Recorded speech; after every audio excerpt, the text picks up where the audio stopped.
ABP 24 news वक्त हो गया है दिन भर की 10 बड़ी खबरों का। आज भारत में थल सेना दिवस मनाया जा रहा है। आज सेना अपना 73वां स्थापना दिवस मना रही है। इस अवसर पर राष्ट्रीय राजधानी में स्थित कैरप्पा ग्राउंड में सेना दिवस परेड का आयोजन किया गया है। इस परेड में सेना अध्यक्ष जनरल एम नरवाने ने परेड की सलामी ली और सैनिकों को संबोधित करते हुए चीन और पाकिस्तान को चेतावनी देते हुए कहा, भारत हमेशा से ही बातचीत में विश्वास रखता है, लेकिन हमारी धैर्यता की परीक्षा ना लें। इस शुभ अवसर पर भारत के राष्ट्रपति, प्रधानमंत्री, गृह मंत्री, रक्षा मंत्री समेत कई दिग्गज नेताओं ने सेना दिवस की शुभकामनाएं वीर सैनिकों को दी। राष्ट्रपति ने कहा, सेना दिवस पर भारतीय सेना के बहादुर पुरुषों और महिलाओं को बधाई। हम उन बहादुरों को याद करते हैं जिन्होंने राष्ट्र की सेवा में सर्वोच्च बलिदान दिया है। भारत साहसी और प्रतिबद्ध सैनिकों, दिग्गजों और उनके परिवारों के प्रति हमेशा आभारी रहेगा। प्रधानमंत्री ने कहा, मां भारती की रक्षा में पल पल मुस्तैद देश के पराक्रमी सैनिकों और उनके परिजनों को सेना दिवस की हार्दिक बधाई। हमारी सेना सशक्त, साहसी और संकल्पबद्ध है। हमारी सेना ने सदैव हमारे देश का सर गर्व से ऊंचा किया है। गृह मंत्री ने कहा, देश के बहादुर सैनिकों के आदम्य साहस और बलिदान को नमन करता हूँ। राष्ट्र के प्रति उनकी निस्वार्थ सेवा और समर्पण पर सभी देशवासियों को गर्व है। भारतीय सेना शौर्य और पराक्रम का प्रतीक है। रक्षा मंत्री ने कहा, सेना दिवस के अवसर पर भारतीय सैनिकों के परिवारों को हार्दिक बधाई। भारत वीर जवानों के साहस और बलिदान को सलाम करता है। भारत को सैनिकों की निस्वार्थ सेवा भाव पर गर्व है।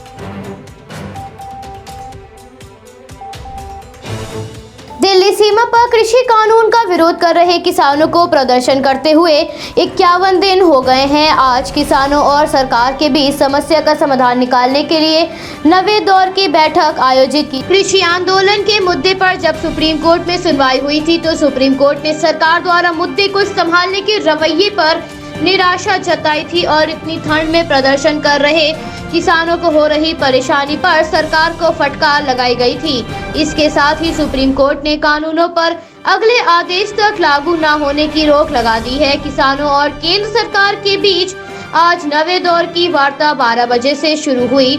ये बैठक विज्ञान भवन में आयोजित की गई है। इस बैठक पर हर किसी की नजर टिकी हुई है। ये बैठक सुप्रीम कोर्ट के रवैये और समिति गठन की नीति के बाद काफी अहम मानी जा रही है। 8वें दौर की वार्ता में कोई हल नहीं निकला था। हालांकि कल कृषि मंत्री ने कहा था, इस बैठक में सरकार खुले मन से किसान संगठनों की बात सुनेगी और उनकी शंकाओं को दूर करने का प्रयास करेगी। हालांकि किसानों को नवे दौर की वार्ता में भी कोई निष्कर्ष निकलने की उम्मीद नहीं है। किसान संगठनों का कहना है, सरकार को हल निकालना होता तो 8वें दौर की वार्ता में भी निकाल लेती। सिंधु बॉर्डर पर प्रदर्शन कर रहे किसानों को इस बैठक में भी कोई निष्कर्ष निकलने की उम्मीद नजर नहीं आ रही है। आज बसपा सुप्रीमो का जन्मदिन है। अपने जन्मदिन के अवसर पर बसपा सुप्रीमो ने कहा, सरकार से आग्रह करती हूं कि किसानों की सभी मांगों को मान ले ताकि किसान अपने घर जा सकें। किसान अपना हित और अहित अच्छी तरह से समझते हैं। सरकार इन कानूनों को लागू करने की जिद ना करे।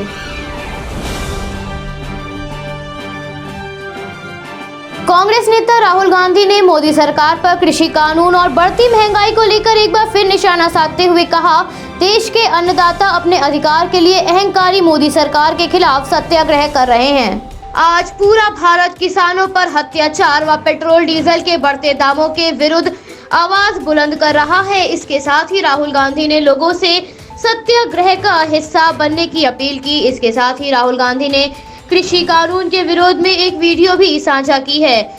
राहुल गांधी लगातार कृषि कानून और महंगाई की मार को लेकर मोदी सरकार पर आक्रामक रुख अपनाए हुए रहते हैं। राहुल गांधी ने कल कहा था, मेरे शब्दों को याद रखिएगा, इस अहंकारी सरकार को कृषि विरोधी कानून वापस लेने ही होंगे।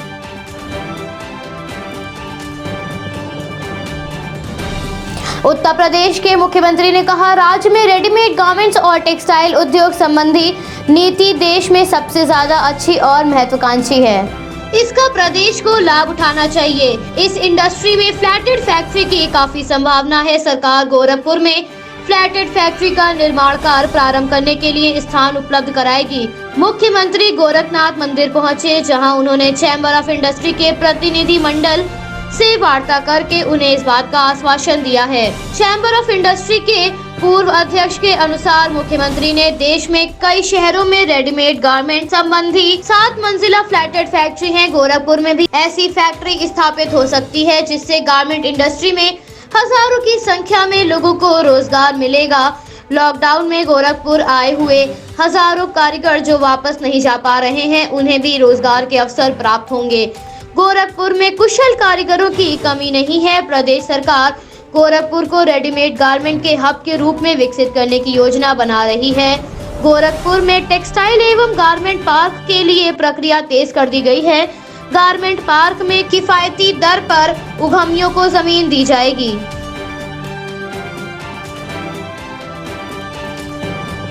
उत्तर भारत में शीतलहर का प्रकोप बढ़ता जा रहा है। भारत के राज्यों में घना कोहरा दर्ज किया गया है। कोहरे के कारण लोगों को काफी मुश्किलों का सामना करना पड़ रहा है। हिमाचल प्रदेश, जम्मू कश्मीर जैसे पहाड़ी इलाकों में बर्फबारी के चलते मैदानी इलाकों में शीतलहर का प्रकोप बढ़ गया है। भारतीय मौसम विज्ञान विभाग के अनुसार आगामी 2 दिनों तक उत्तर भारत में घना कोहरा बना रहेगा। उत्तर राजस्थान, चंडीगढ़, दिल्ली, उत्तर प्रदेश, बिहार, पंजाब, हरियाणा, त्रिपुरा, असम और पश्चिम बंगाल में आगामी दिनों में कोहरे से राहत नहीं मिलेगी। राष्ट्रीय राजधानी में 18 जनवरी तक न्यूनतम तापमान 6 से 7 डिग्री सेल्सियस तक रहने की आशंका जताई जा रही है। राजधानी में न्यूनतम तापमान 2 डिग्री तक पहुंच गया है, तो वहीं लुधियाना में न्यूनतम तापमान 4.4 डिग्री सेल्सियस दर्ज किया गया है। हरियाणा के जालंधर में आगामी 48 घंटों में ठंड और कोहरे की मार बढ़ सकती है। घने कोहरे के कारण वाहनों और ट्रेनों की गति धीरे हो गई है, जिस कारण उत्तर रेलवे क्षेत्र में 14 ट्रेनें देर से चल रही हैं।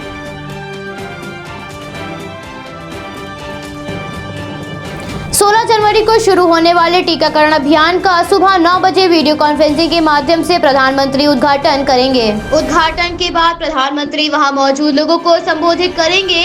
इस संबोधन के दौरान सभी राज्य के मुख्यमंत्री और स्वास्थ्य मंत्री भी उपस्थित रहेंगे। पहले दिन 3 लाख स्वास्थ्य कर्मियों को टीका दिया जाएगा। स्वास्थ्य मंत्रालय से प्राप्त जानकारी के अनुसार शनिवार को देश के 2934 केंद्रों पर टीका लगाया जाएगा। दिल्ली में 75 केंद्रों पर टीकाकरण शुरू किया जाएगा। स्वास्थ्य मंत्रालय ने राज्यों को टीकाकरण के मद्देनजर दिशा निर्देश जारी करते हुए कहा है, राज्य 10% आरक्षित खुराक और प्रतिदिन औसतन 100 टीकाकरण को ध्यान में रखते हुए टीकाकरण अभियान को चलाएं। राज्यों को अभी टीकाकरण में जल्दबाजी न बरतने की सलाह दी गई है। मंत्रालय ने ये स्पष्ट रूप से कहा है, सबसे पहले स्वास्थ्य कर्मियों और फ्रंटलाइन वर्कर्स को टीका लगाया जाएगा। ये टीका मुफ्त होगा। टीका लगवाने वालों को 4 हफ्ते में दूसरी खुराक लेनी होगी। मंत्रालय ने बताया, सीरम इंस्टीट्यूट ऑफ इंडिया की ओर से 95% ऑर्डर की डोज भेजी गई है और भारत बायोटेक की ओर से 35 लाख डोज उपलब्ध कराई गई है। फिलहाल राज्यों के पास पर्याप्त मात्रा में टीका उपलब्ध है। राज्यों में 1.65 करोड़ खुराक वितरित की जा चुकी है।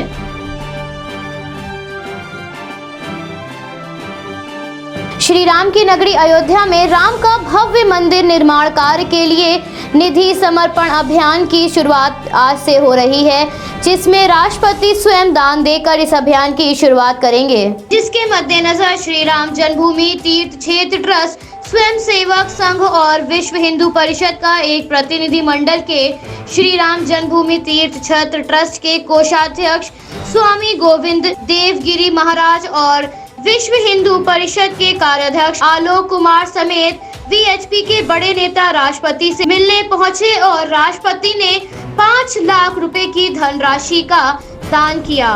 मध्य प्रदेश के मुख्यमंत्री ने भी विश्व हिंदू परिषद के विनायक राव देशमुख को 1 लाख का चेक प्रदान किया है। आज से मंदिर के निर्माण के लिए चंदा जुटाने का अभियान प्रारंभ हो रहा है। इस अभियान के तहत 5 लाख से ज्यादा गाँव के 12 करोड़ से ज्यादा परिवारों से संपर्क किया गया है। मंदिर बनाने के लिए चंदा जुटाने का काम 27 फरवरी तक चलेगा। अभियान के तहत राम मंदिर निर्माण के लिए विश्व हिंदू परिषद लोगों का समर्पण और सहयोग राशि मिलेगी और 2000 से ज्यादा का दान देने वालों को रसीद दी जाएगी। एकत्रित किए गए चंदे के माध्यम से श्री राम जी के भव्य मंदिर का निर्माण किया जाएगा।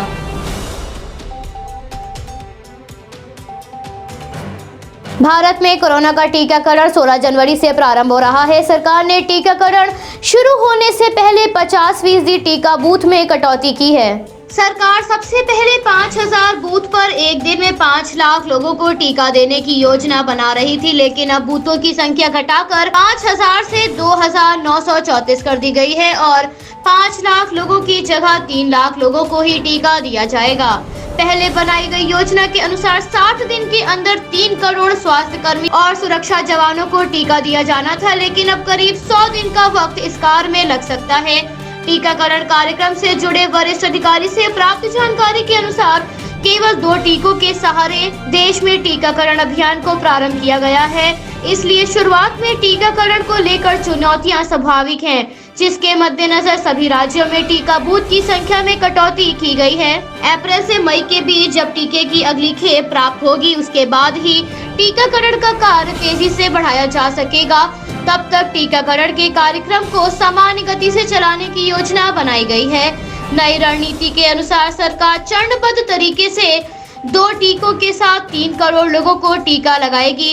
अप्रैल और मई के महीने में आने वाली अगली खेप के बाद प्रधानमंत्री विभिन्न राज्यों के मुख्यमंत्रियों के साथ बैठक करके इन टीकों की कीमतों पर चर्चा करेंगे। हालांकि अभी कोविशील्ड और कोवैक्सीन की आपातकालीन स्थिति में उपयोग की मंजूरी दे दी गई है।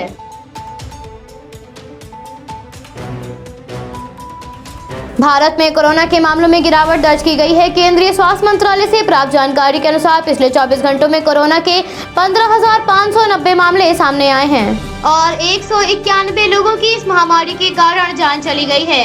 भारत में इस महामारी से संक्रमित होने वालों का आंकड़ा लगभग 1 करोड़ 5 लाख के करीब पहुंच गया है, तो वहीं मरने वालों की संख्या लगभग 1,51,000 को पार कर गई है। 15,975 लोगों ने इस महामारी को मात दी है। इस समय भारत में एक्टिव केसेस की संख्या 2,13,027 है।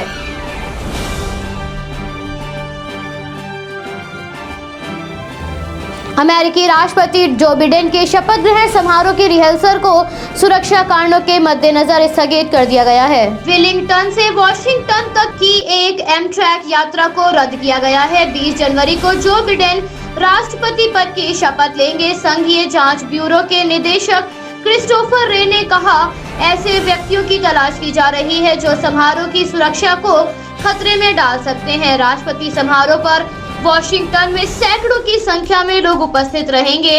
हालांकि इस बार कोविड-19 महामारी को देखते हुए समारोह को कुछ अलग प्रकार से आयोजित किया जा रहा है। बिडेन ने डिप्टी अटॉर्नी जनरल और पूर्व राष्ट्रपति बराक ओबामा के आतंकवाद निरोधी सलाहकार लिसा मोनाको को अस्थायी होमलैंड सुरक्षा सलाहकार के रूप में नियुक्त किया है, जो अगले सप्ताह के समारोह की देखरेख करेंगे। अधिकारियों ने वॉशिंगटन में कई तरह के विरोध और सभी 50 राज्यों और कार्यकर्ता समूहों द्वारा हिंसक भावना जताई है और कैपिटल पर हाल ही में हुए हमले के बाद शपथ ग्रहण समारोह के सुरक्षा इंतजाम को पुख्ता किया जा रहा है। बिडेन की सुरक्षा इंतजाम बढ़ा दिए गए हैं। समारोह में सुरक्षा की उच्च स्तरीय व्यवस्था की गई है। शपथ ग्रहण समारोह के दौरान नेशनल गार्ड के हजारों जवान तैनात रहेंगे। Bureau report ABP 24 news Lucknow. Subscribe कीजिए हमारे न्यूज चैनल को और बेल आइकन को प्रेस करना ना भूलें ताकि हमारे नए वीडियोस का नोटिफिकेशन आपको मिलता रहे।